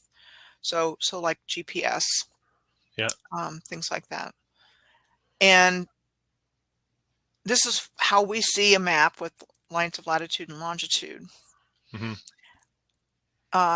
There's something called um, there is some way in map making where they can manipulate the map. So I think this is where the sphere and the planet versus um, the flat Earth or the Yeah. plane Earth. It gets Yeah. confusing because, and even the work that I've done with ley lines, it works in both systems. So Mhm. somehow they have had some way of flipping what they're trying to show us, Mm. if that makes sense. Sure. Yeah. Um, because at this point, because of my research, I went from not having an opinion to we're on a stationary plane. Yeah. Yeah. um, and everything is going around us. Yeah. And that I didn't start out there, and it's not my passion. It's not what drives my work, but they Hmm. sure as heck messed with us. And that's a big one. Yeah, it's a Um, large part of their grafting over with the heliocentric model and all that stuff. That's part of the problem I have. That's why I move away from it, because I know it's a part of their control grid. You know. mhm. Yeah. So they had these early maps. Um, Ptolemy was the premier um, Earth guy until Copernicus took over the top spot. Hmm. Yeah. And when you talk about Greenwich and the prime meridian, um, this man George Bedell Airy, who was the royal astronomer royal from 1835 to 1881, was the force behind establishing the prime meridian in 1851 in London and Greenwich. And prior to that, it was the Great Pyramid of Giza Mm-hmm. as the exact center of the Earth's landmass. Mm-hmm. And I mentioned Karl Monk. He shows how everything is related to the Great Pyramid in these sites. Um, and this was the name of the example I was trying to think of. I think that he gave of sharing information with Stonehenge. Mm. I can't even pronounce it. Yeah. QQ though. I can't Yes, either. something like that. Mm. So, he talked about the pyramid code. It's perfectly aligned over long distances. Mm. And then in October of 1884, the U.S. hosted the International Meridian Conference, and they voted to establish it as the prime meridian in Greenwich. Mm-hmm. That's an 1884 Yeah, in the States. Oh, 1884. Yeah. And okay. so shortly after that, in November of 1884 to February of 1885, the Berlin Conference was held, and basically the entire continent of Africa was carved up between the European powers. Mm. And it's very, horrible Mm-hmm. Absolutely. Yeah. what they did. Yeah. Hellish for sure. Yeah. Worse than that, because they had Yeah. to do something to send the actual builders and the original people back to the Stone Age and Mm-hmm. claim credit for building all the architecture there. Interesting. Yeah. And so, we see Africans or Native Americans or Mm-hmm. um, Australian Aboriginals as, loincloth and whatnot. And it's like, no. It makes me think of the World's Fairs, because the World's Fairs really set those narratives, didn't they? Right. And they had human zoos at World's Fairs. Yeah. Yeah. They did. It's disgusting. Yeah. So this whole new narrative is being paraded out and held in a very compelling way. I mean, when you look at television shows and how they're produced and how they're slick, the slick media, Mm-hmm. the beings behind this are anti-human and have no compassion, Mm-hmm. but somehow they've mastered the art of psychological manipulation, Mm-hmm. so that when you listen to the news broadcasters or whoever, and they look perfect, no hair out of the place or anything like that, and Mm-hmm. they give you information, you believe that. I Yeah. mean, that's a big problem in my family. In the older generation, they've been, raised on reading the newspaper and watching the evening news, It's and they probably believe it. probably the three-dimensional trap where everything is visual and physical is Hmm. part of that, right? That's yeah. Anyway. So they've mastered this information delivery Mm. and propaganda and Mm-hmm. other things to keep us gaslit and not knowing what's really going on. Well, they've mastered the psychology end of it too, through experimentation, and then you can get into the asylums a little bit with the whole experimentation narrative, right? Yeah, yeah. There's Seeing so how much. Yeah, picking us apart, right? Dissecting us. Drugs, Mm, alcohol, yeah, all big came one. in the 19th century. Yeah. Um, yeah, it's been part of their plan. Yeah. So earlier maps have ley lines on them, Mm, and so this was from the Catalan Atlas of the Majorcan Cartographic School, and is oh yeah. dated to 1375. So it Mm, would be down here. Uh,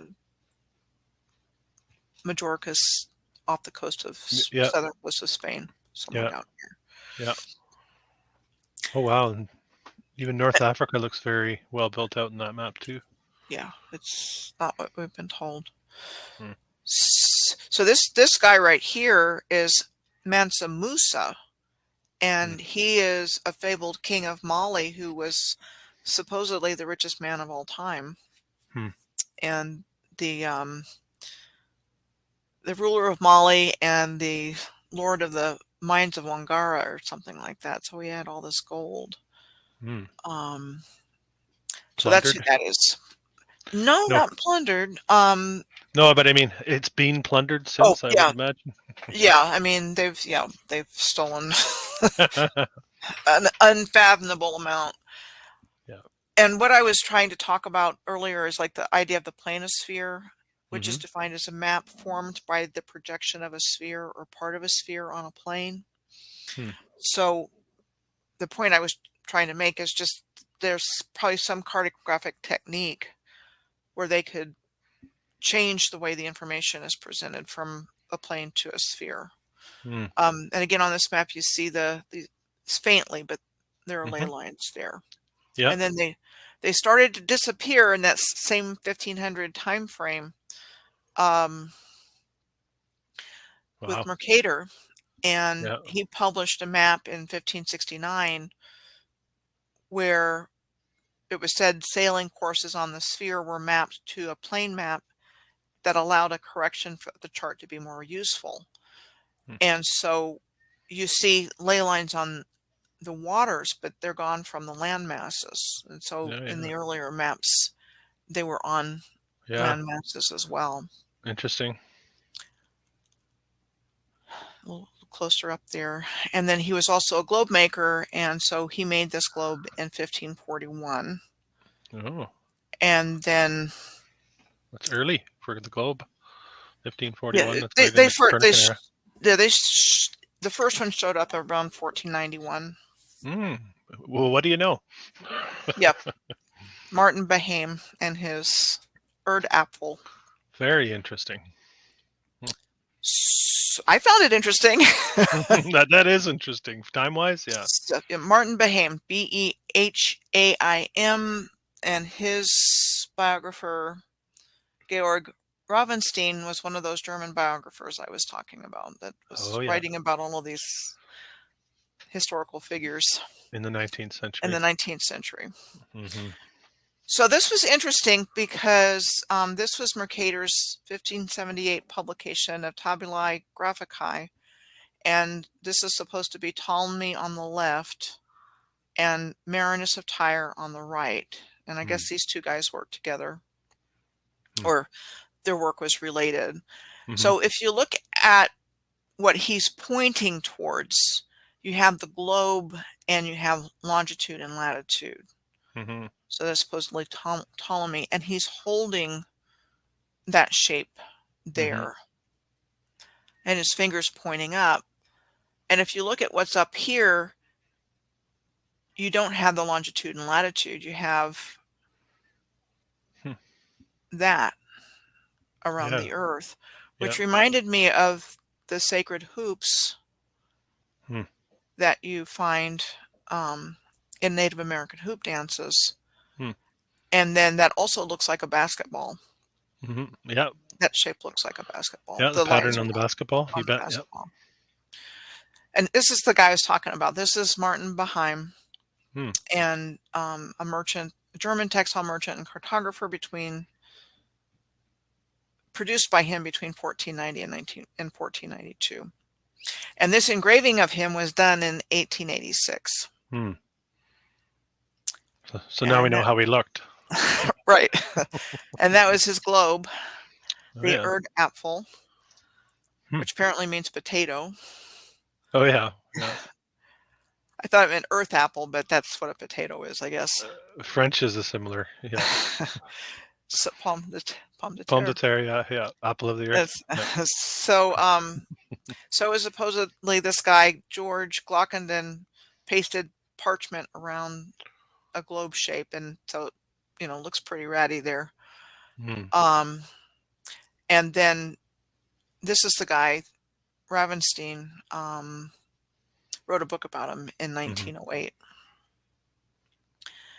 Huh. And then talked about the Gregorian calendar, the Mayan calendar, the Egyptian calendar. Hmm. I go into chronology and Scaliger Hmm. in this particular piece. You have Barbaria was North Africa. Which is the Sahara now. Hmm. A lot of it. Yep. Yep. There's so many ruins in the Sahara that I've come across. Algeria and Libya. It's unbelievable. Yeah, it Actually. is. Yeah. Um, there were different empires within empires. So you had Tartaria in Asia, Hmm. um, the name of which was changed to Manchuria in the mid 1850s. Okay. So that Interesting. another way of hiding it. Hmm. In a similar fashion to barbarian, somebody that's uncivilized. The word Tartarus or Tartary has come down to mean a deep abyss in Hades that's used as a dungeon of torture and torment for suffering of the wicked. It doesn't that show up in Paradise Lost? Milton's Paradise Prob- Lost. I think they go to Tartarus. yeah, Yeah. probably. So they're demonizing everything. Um, if you're interested in Flamenco's Yes. work, he did a lot of Yeah. in-depth research to show that there's something really off. Yeah. Mathematician, right? A Russian mathematician that discovered that our history and their history, the Soviet history as well, I believe, were basically mathematical algorithms that have been um, written in by these characters, Scaliger and Petavius, the two main ones, as far as I know. Anyway, I'd like to read more of Flamenco's works, but they look like pretty exhaustive. Yeah, and I do think there's a lot of phantoms in the history for Hmm. sure. Yeah, Um, so anyway, they were working hard on that, and there were probably others. I mean, I'm kind of thinking the Jesuits had a lot to do with the rewrite of history. absolutely. And I know Petavius was a Jesuit, so this what is it, Dionysius Petavius? Yeah, he Yeah, picked and up the work of Scaliger. Yeah, Scaliger might have been too, but you can't find yeah. They you don't can't say. find that. I looked for that too. They don't say. Yeah, but yeah, But I think there's probably a lot of unknown Jesuits that were behind a lot I of would things imagine it's that like we were taught to let's not be. all say we're in the club. Just you do you, and then it'll look again again almost Hegelian, right? Where we're not all together in this. We're not all part of the same club. But yeah, I can't make it all public. There he Yeah, is. and I when see I him now. went looking for Petavius's work, I couldn't find any information about what his Very writing interesting. was. Hmm. But you could Interesting. find um, I could find copies, but not a summary. Hmm. Interesting. So at least in the States, the Rockefellers had a lot to do with compulsory education Hmm. and in creating a workforce that was educated enough to do read, write, and do arithmetic and become obedient workers. Hmm. That's the whole idea. Hmm. And then you had the first mandatory attendance law in 1852, right after the Crystal Palace exhibition in London in 1851. And so you have to go to school to learn their garbage. Hmm. So they're pull starting the motor on the new world, right? That's what Right. it looks like to me. Yeah. So this is what I'm talking about with these explorers. Prince Henry the Navigator, Uh-huh. he was said to have been born in 1394, and nobody used the nickname of the Navigator during his lifetime or in the following 3 centuries, but the term was coined by two 19th century German historians, Heinrich Schaeffer and Gustav de Vere, and that the nickname was popularized by two British authors in the titles of their biographies of Prince Henry. So that's the basis of me saying, it's like, Makes you wonder how many fiction writers there were. yeah, More than just Dickens and Jules Verne, exactly. and right. And when you think of the word novel, I mean, the word new is in novel. Nice. Yeah. Yeah. So they're Hmm. telling us in different ways. Um, I'm just going to kind of go through this, but this is the whole, the And stories are just really weird. And so, like, Magellan's biographer died of a drug overdose with his oh wife yeah. in 1942, you know? 1942. What do you know? What do you know? That's So funny. anyway, there's just so much Yeah. it drive you crazy. And then you have this guy, Kaminsky, Hmm. that I had not heard of. I'd never heard of this guy before, and somebody sent me a, a PDF document about his life. Hmm. And I did this whole piece on him just looking at his cover page. Hmm. So he's the father of modern education, this Okay. Comenius guy. Huh. And on it here it says, jumps right out at me, in commemoration of the 350th anniversary of his birthday. Well, that's just like the World's Fairs. Yeah. They were the, you know, Columbian Exposition of Chicago in 1893 was the 400th anniversary of Columbus coming to America. Yeah.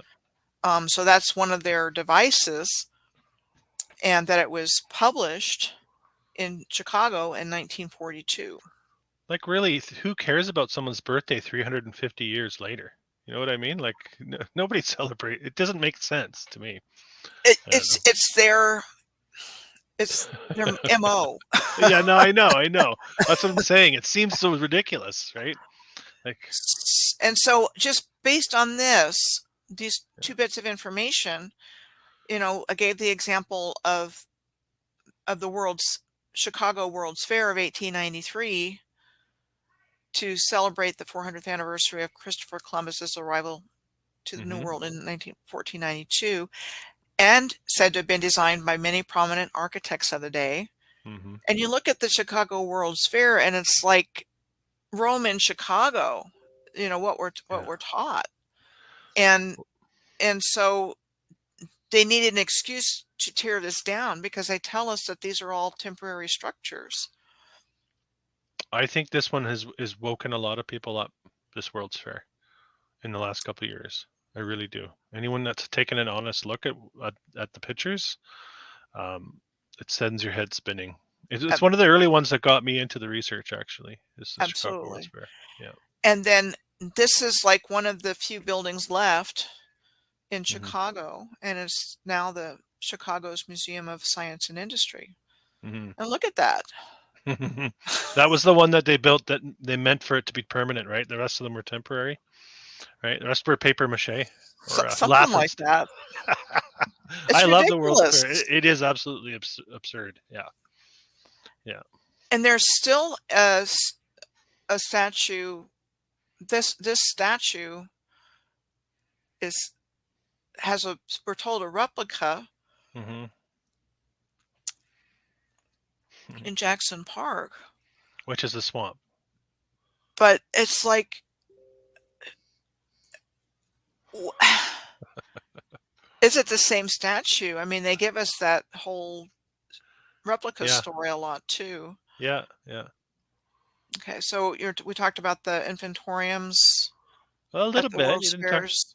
Yeah, I like that. I'm into that narrative right now. I'm into the whole reseeding. of the realm. I think there's a lot to it.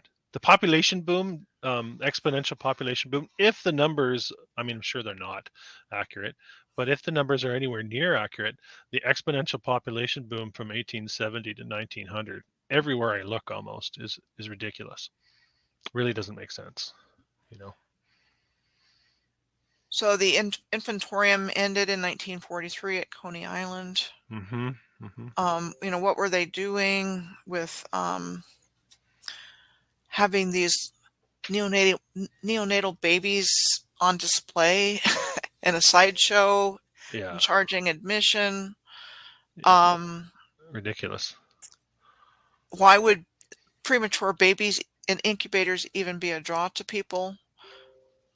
Can you Um, imagine? Can you imagine that happening today? I can't envision it. You know, I'm going to the fair on the weekend, and we're gonna go check out the infant incubators. yeah. It, And the interesting thing is, after the infantorium ended, like at Coney Island, and I think there was a fire there or something like that. mm, Um, just a short matter of time before what became Planned Parenthood got started up. yeah, So isn't an interesting transition? yeah, so Mm, it just makes you wonder. And talk about orphan trains as being industrial child trafficking, and mm-hmm, um, these things going on with babies. mm-hmm, Yeah, yeah, there's something nefarious there, and I'm you know I don't like to focus on those kinds of things in my research. I like to bring out the beautiful civilization and what's missing, and the mm-hmm. piecing the history together. But when you get down to the nitty gritty, it's pretty dark. Yeah, we do. And you know what? I got to be honest with you. We do have to wrap our heads around that possibility of what we actually have been to this ruling class. Let's say, Yeah, whatever they may be. We have to really dig deep on that and say enough is enough, because that'll help you draw that line, I think. yeah. So there were these infantoriums where little babies were put on display. Mm-hmm. It was supposedly the only health care for neonatal babies, and it's just, yeah, it's not good. No, not at all. No, it's nefarious. I know. Is it Mind Unveiled? Another channel has just published a book on the Cabbage Patch or the Cabbage Babies, and all the Mhm. narrative surrounding that, and all this whole incubator thing going on. And the first movie ever made had to do with babies being plucked from cabbages and things like that. Yeah, another one to look up, I'm not going to pull it up here, but if you look up the origins of Little Orphan Annie, and that's bizarre. Okay. And the Yeah. whole story around the famous Indianapolis poet that wrote about her. And then the Raggedy Ann and Andy doll too have, Hmm. connections back to that. But the Little Orphan Annie character was based on a poem. I can't think of the name of the poet off the top of my head. Um, I'll put a graphic up. I'll find it and I'll put a graphic up yeah, here for it people. was Little Orphan Annie.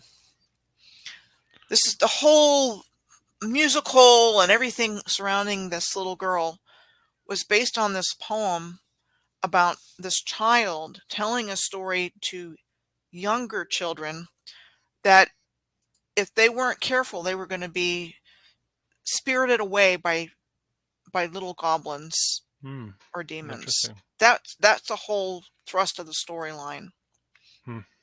for Little Orphant, Orphant Annie. Hmm. Little Orphant Annie Hmm. is a weird poem. Yeah. Interesting. There's just so many things that when you start digging, You get to the it's in our faces. yeah. It's our daily lives. It's the things we're taught from childhood. Like you said, Yeah. Ring Around the Rosie. Yeah. Pocket full of Um, posy. you know, they've been telling us. They have to tell us. We said that already, right? We know that though. Once you know it, it's like knowing the magician's spell or trick, right? Right. Once you know it, it doesn't work anymore. You just gotta be willing to have the courage to look is my message. Right, You know. exactly. And not be afraid of what you're going to find, or not look because of what you're going to find. Hmm. If Hmm. you're motivated to do that. That's right. Yeah. I mean, It, eh, everyone has a different capacity for these things, I suppose. yep. And there are those of us out there doing the research for you to follow if you want to go that route. That's right. That's right. Yeah. So we've got the inventorium going on. We have things at world fairs like the Galveston flood. Hmm. And so that's another, they're pushing that narrative of that horrible flood that took place in Galveston that really sounded like it might have had some connection to the mud flood Well, I if you wanted look to at the ask you details about of that. it. Do you think they have some sort of control over the weather of our system? Yeah. Or yeah, yeah. No, I Yeah. know you thought. Yeah, I've looked at your research, and it just seems much more than what we think. Like it's sort of coming out today. People are thinking, okay, they have these ability to create fires, but I think there's a higher level to their ability that it's hard for us to wrap our heads around. Maybe I don't know. Something like that. I mean, yes, they do have the technology, like with HARP, um, and other, probably cloud seeding. Cloud seeding, yeah, They're yeah. they're doing something to generate these massive storms and cause them to, I think we talked about it the last time, um, keep going or Mm, stall, mm, or, over, let's say, 100-year period, um, hurricanes hitting the same place twice. mm-hmm, mm-hmm. It's like with Like an attack, precision.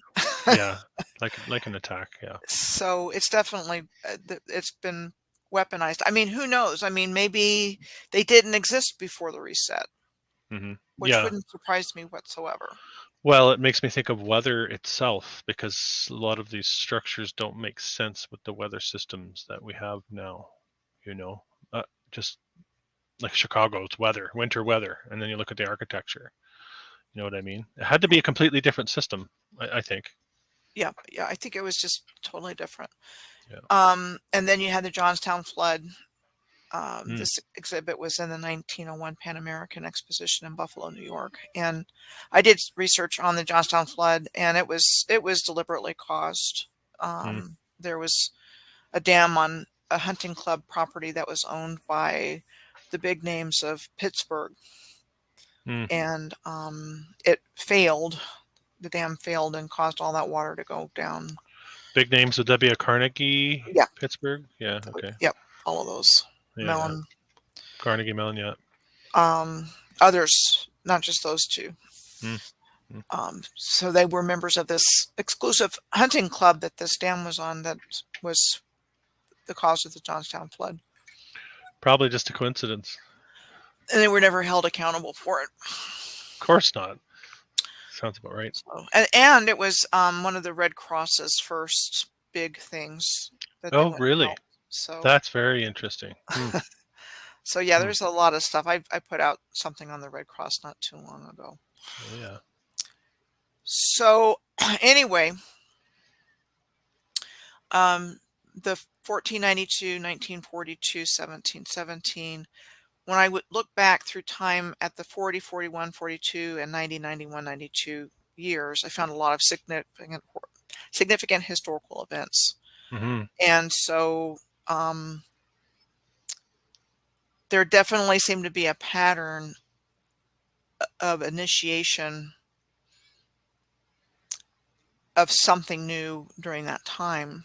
Mm, So like with the colony of Roanoke in North Carolina, um, that was in 1590 where they established the colony, and then when he went back, it was like there wasn't anything there. So it's been known to us as the lost colony. mm, But this man was also an artist and went on voyages between 1584 to 1590 to the New World. And he drew these sketches of natives And, the same thing with the biography. I think they're giving us these illustrations to paint the picture Hmm. of what they want us to believe Of course, yeah, of yeah, the original people, yeah. that they were, barely Barely much more clothed. than savages, and that there Hmm. wasn't anything here, and the land was taking of the land was justified. Sure. Yeah. So I thought this was interesting. Between 1592 and 1593, there were plague epidemics recorded around Valletta in Malta, and there was a temporary isolation hospital set up in the harbor, to which 900 suspected and confirmed cases were sent, with the rest of the population being told to self-isolate. Oh yeah. Isolate. So, Really. I mean, either they inserted that back in, but it's, sounds awfully familiar. That's funny that you say that. Inserted that back in. That's they are. I think there is some real time editing going on. You Yep. know. Yeah. But it's the same message Sure. of Repeats. epidemics and isolation and things like that. I came Um, across that when I looked up the gentleman who actually founded the inoculation. Let's say mhm. the same type of thing, the same patterns repeat themselves. Edward Jenner is Jenner, his name. yeah, and he Yeah. was a Freemason also. Oh yeah, and a Jesuit, I believe. Yeah. So, so anyway, in 1740, the male line of the Habsburgs ended, and the throne of the Holy Roman Empire actually went to a lady, um, Maria Therese, and then that was the beginning of more land grabs from the European powers. Hmm. I mentioned the Great Frost of Ireland, um, and then we've got these guys Mhm. coming This is. in, and Weishaupt coming in. Um, Around 1741, you had the Royal Order of Scotland, Mhm. which was by invitation to people who were already Freemasons.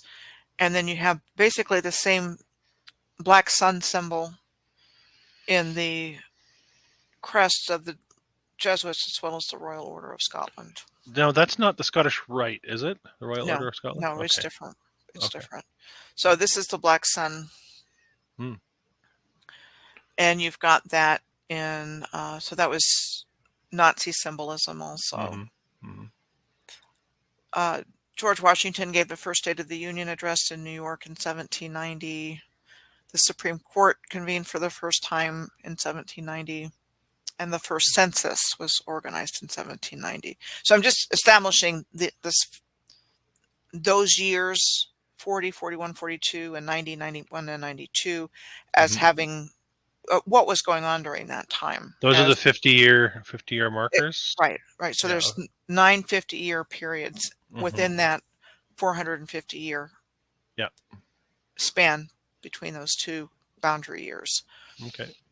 So you have the patent system coming in 1790, and I Mm. think the patent system was used as a means for others to claim the inventions of the previous civilization as their own. That makes sense. I Hmm. think that was what was going on. When you think about it, I mean, I remember learning that Albert Einstein worked in a patent office Oh yeah, yeah. I remember hearing that when too. I was young. I got the kitty all over here. That's Mine's kittens. at my feet right now. There she is. You've got these exploring expeditions going on in 1840.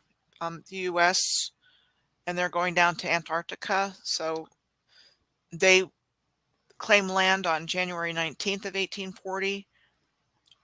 On January 21st of 1840, the French claimed land on Antarctica. Hmm. And then the day after that, British colonists reached New Zealand and officially founded Wellington. Oh wow. So that's within how many days? 4 days of each, 3 or 4 days of each other. All That's that was going on strange. by some strange coincidence. Hmm. 1890, you have the influence of sea power on history, book that was published, Mm. and that book was the single most influential book in naval strategy. Really? and led to the World War I naval arms race. Mm. In 1891, Liliuokalani was proclaimed Queen of Hawaii after the death of her brother, and she was overthrown in 1893 Oh, that by time period. subjects of the Hawaiian Kingdom, U.S. citizens, and foreign residents residing in Honolulu. But it didn't say who specifically. Ellis Island was first opened to new immigrants in 1892. Oh yeah. And so, anyway, I think when they created this new system, this new calendar system, they were mirroring, Yeah. like the nine underworlds of the Mayan calendar. There's Yeah. somehow they Isn't were, that a serpent as well? Is that the plumed serpent that goes up the yeah, both sides of the stairway yeah. on the solstice, either solstice or equinox. Mm-hmm. Mm-hmm. Um, so I think the negative beings created the New World timeline by mirroring how space-time is constructed to suit their purposes of achieving complete dominion over the Earth. Uh-huh. So as a function of time, a period is defined as a round of time or series of years by which time is measured. And then in physics, a time period is the time taken for one complete cycle of vibration to pass a given point. So I think the 50-year periods are the anchor points of this new false construct of time on the Earth. Mm. And so most of this is a repeat of what I've already said. Mm-hmm. So Well, that's probably enough information to it's more than enough. I wanted to add 1890 as a huge date for buildings in my research. Courthouses and 1890 to 1894 for some reason, right in that. There's so many of these, especially courthouses in the States, are built in that time period supposedly. So throw that one in there too. it is. I mean, Yeah. it's like between the 1800 and 1900, 1810, 1830, 1850, 1870, and 1890 Mm-hmm. Mm-hmm. had a lot going on along those lines. Yeah. So I think we should. Yeah, I guess we're close to wrapping it up here. Put a bow on it. I think we talked about how the timeline, their timeline that they inserted is failing. I think at this point in time, or glitching out, or whatever you want to call it. What's your take on that? Anyway, like I think the fact that we're seeing it means it's doomed. Right. The you could call it lifting the veil. Yeah. You can only lie for so long. Yeah. Even though they came awfully close to getting away from it with it, it's still, they couldn't Well, pull it off. is there a soul harvest going on? Is that what's going on right now too? Are they trying to take as many as they It's, can before they leave? it could be. I don't I'm know that. I'm I'm still an optimist. I mean, Yeah. a couple That of years crosses ago my I mind wasn't sometimes. sure, but I don't know Hmm. how this is going to play out. I No. really, I used to think I knew, and I don't think I know anymore. But Yeah. what I do know is that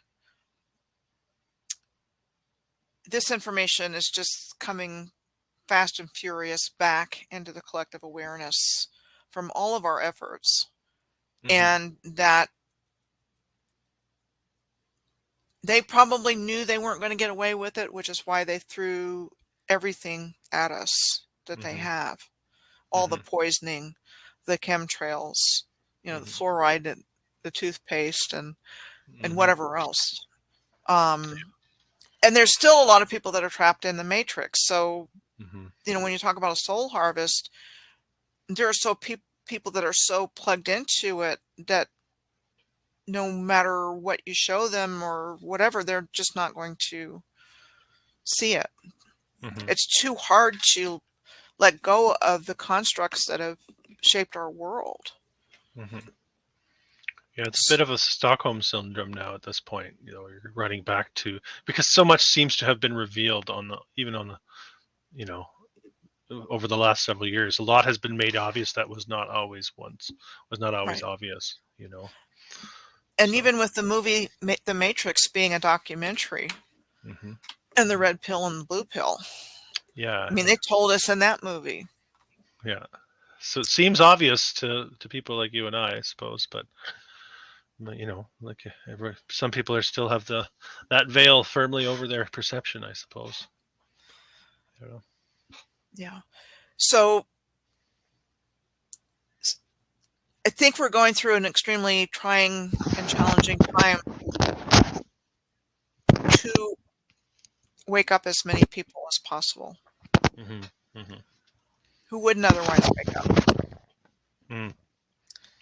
Yeah.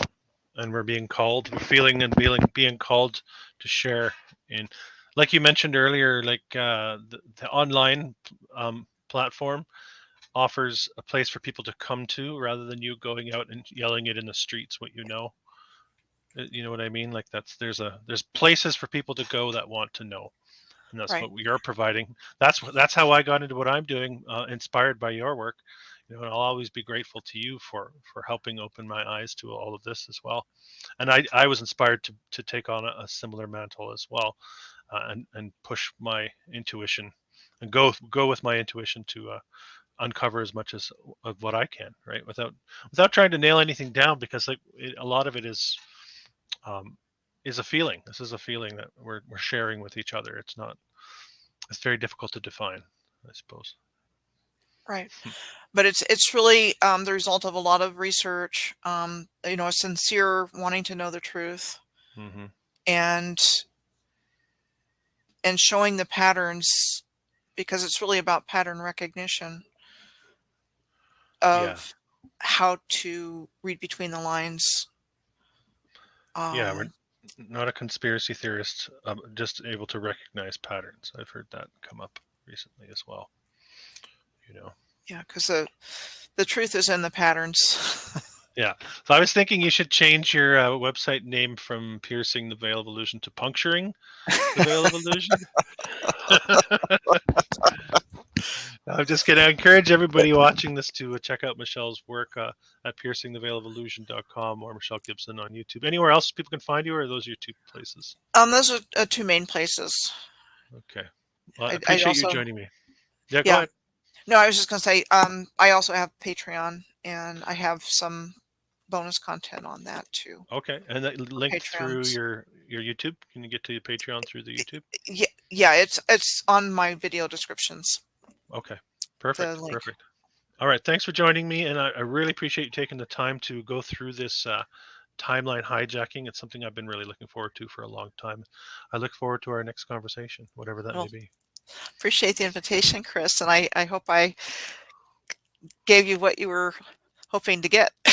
Oh yeah. Oh yeah. It's all good. It's all juicy bits for sure. Okay. Thank you. Thanks, Chris. Good night.